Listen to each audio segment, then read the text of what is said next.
That's cool.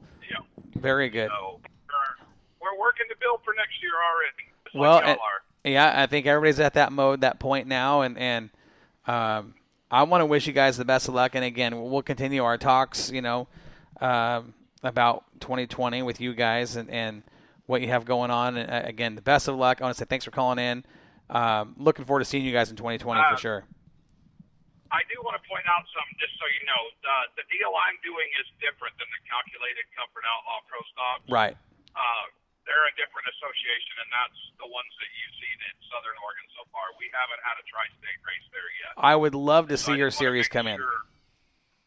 So, but we're working on it and already talking with Mike, and I think there's a pretty good chance we might have a race there next year. Good. So, well, I hope that happens. I really do.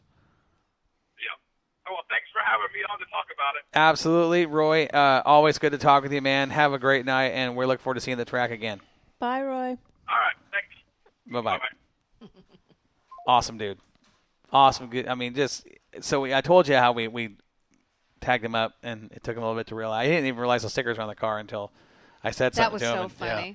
Yeah. He'd been talking with us, throughout the week, and I thought, hey, let's just get him. We were walking through, and we had some stickers with us, and we mounted them up on his car, and he had no idea they were there until we said something, and we had a good laugh about it. Just talk about just a fun-loving guy that's having a great time racing cars, and that's the way it should be. It's the way it should be, and I do believe that Pro Stock deal is something that may really be something here in the next 5 years. Whether it's what we have here with the calculated. Well, I'll tell you what, it's going to be the camaraderie. Well, the tri-state deal is getting big too.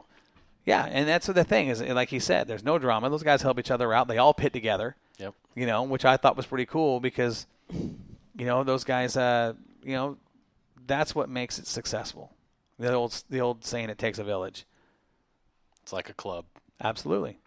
And club racing can be just as much fun as any other type of racing. But I think they've got something there. That's going to be pretty good. Back to what makes a racetrack successful. Zach Nelson says both have to meet in the middle when it comes to having good attitudes. You're professionals and have to be held to certain standards. That's give and take. Absolutely. It takes, cooperation on both sides. It's like pro wrestling. The promoter has to promote the track/racers. He has to promote the track and racers and hope racers show up. I hate the word hope in that sentence, and hope the racers show up. I think the racers have to be there. The track promoter shouldn't have to hope they show up.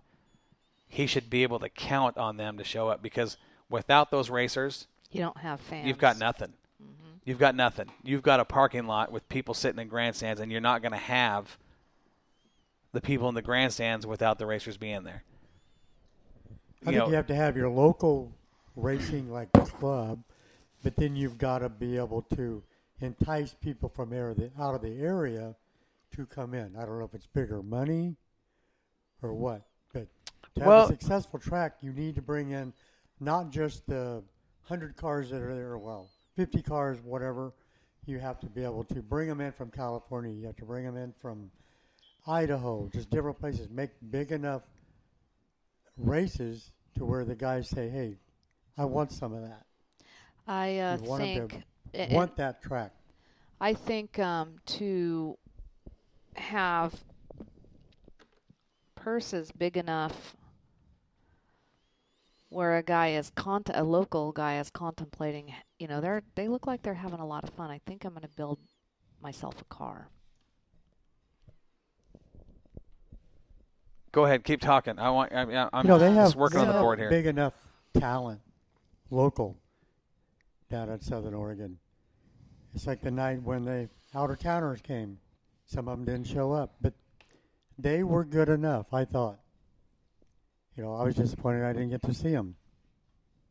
I think they would have made an impact same here. On the new racers coming in.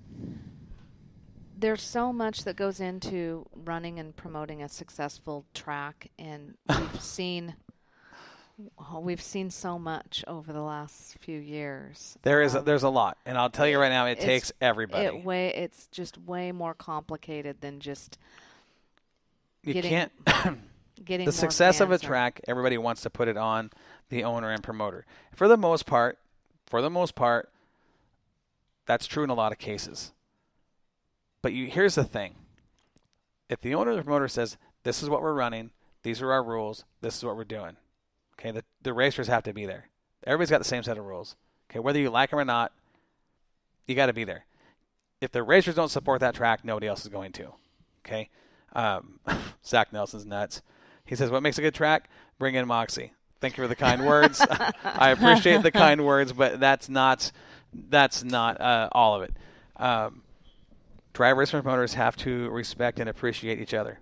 Absolutely. Roger says this. That is absolutely true. But once the promoter says, okay, here is our set of rules. Here is our format. Here is what the pay is. Okay? Everybody's racing for the same thing under the same set of rules at the same track, under the same format. You don't have to like it. Just have to be there. Okay? That's the whole picture. Gary says this is what our rules are, and I'm a racer, I go, that sucks. I'm going to go somewhere else. You mean I'm going to travel 2.5 hours down the road to go race somewhere else instead of racing at my local track? Or it takes everybody to be successful. And this is kind of what I was talking about. I'm seeing that now at Southern Oregon Speedway as opposed to what I'm hearing in the past has been. It sounded like, the past owners, promoters were clashing with the drivers. It was their personal playground. Again, this is what I'm hearing. I don't know. I wasn't there. But I'm watching what Mike McCann is doing, and it's paying dividends. He's doing a lot of things right. You see what I'm saying?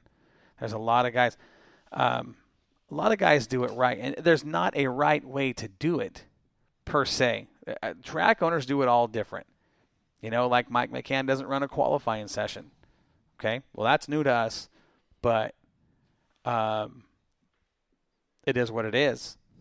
The racing's still great. Format's a little different. Racing's still great. Roy says the fans have to get a solid, good show and tell others so they come. Downtime, constant cautions, rough driving doesn't bring that. That's absolutely true. Yeah. And downtime is one thing you don't have with Mike McCann. We have one 10-minute intermission all night long. Okay? Barring a red flag or an exuberant amount of cautions. Yeah. And you're going to get that. You don't have control over that. That's something that nobody has control over, okay? There are times we've had a lot of cautions. It is what it is. There's no control over that.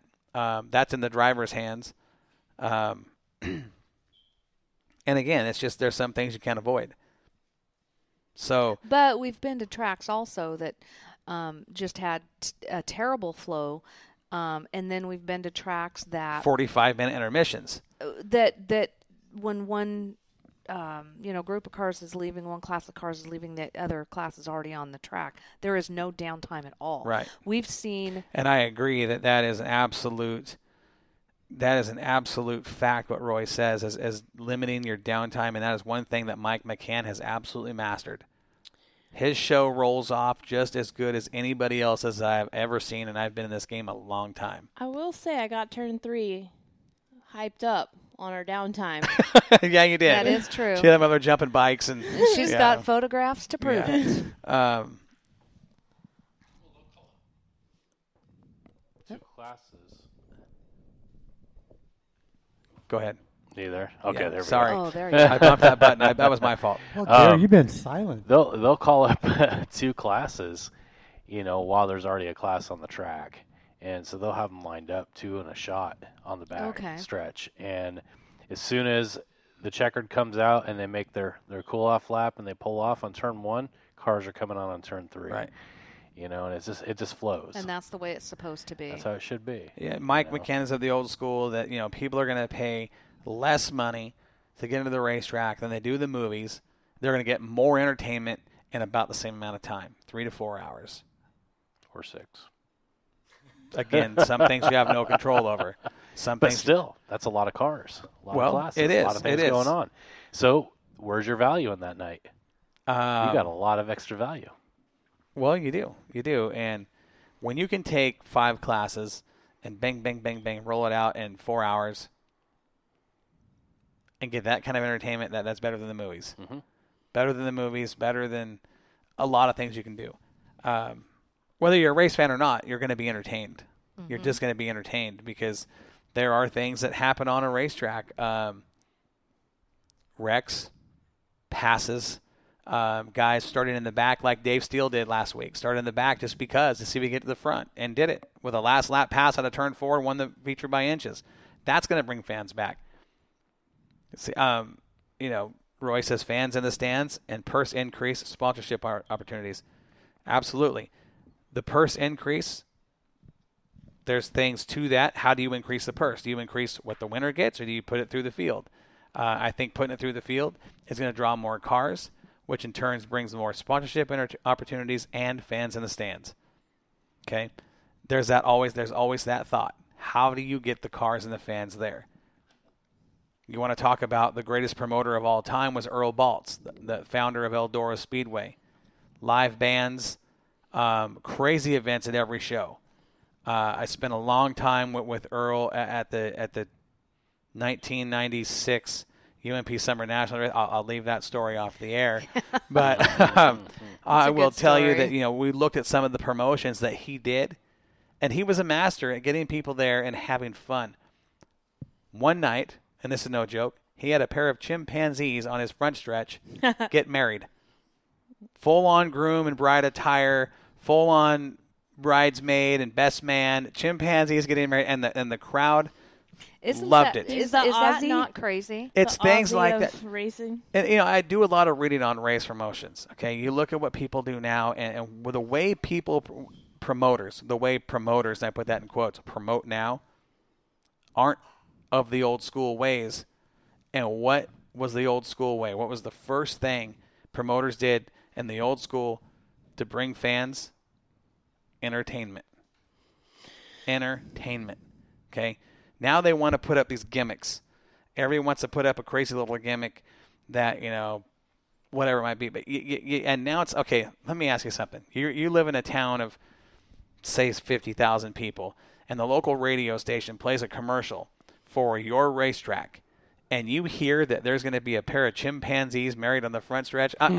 Does that not grab your attention? Yep. I mean, seriously, it's old school slapstick entertainment that is going to bring people to your stands. Not giving away a glow-in-the-dark bracelet or whatever, these little things to entice you to bring, your kids want to do something for everybody. It might be stupid, but people are going to come because they have to see it. Roy, I'm glad you brought that up. I was going to bring that up as well. That is unheard of. I got 3 dogs in the studio, and they're hunting something over there. I don't know what they found, but they are on the hunt. 3 hound dogs.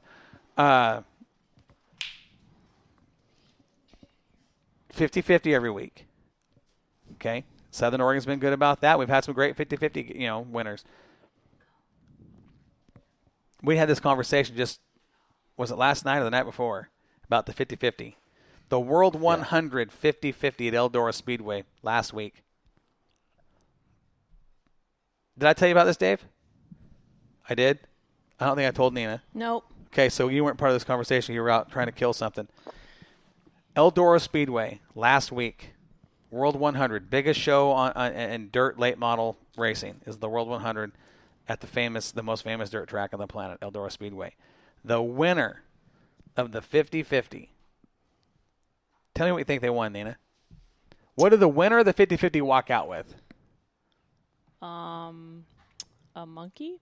No, the 50-50. It's a cash prize. It's a cash prize. She's still stuck on. Yeah, she's still thinking about. Yeah, she's like, I take pictures of that. $500. $500. Jeez, no, I'm thinking like $4,000. $4,000. The winner of the 50-50 at the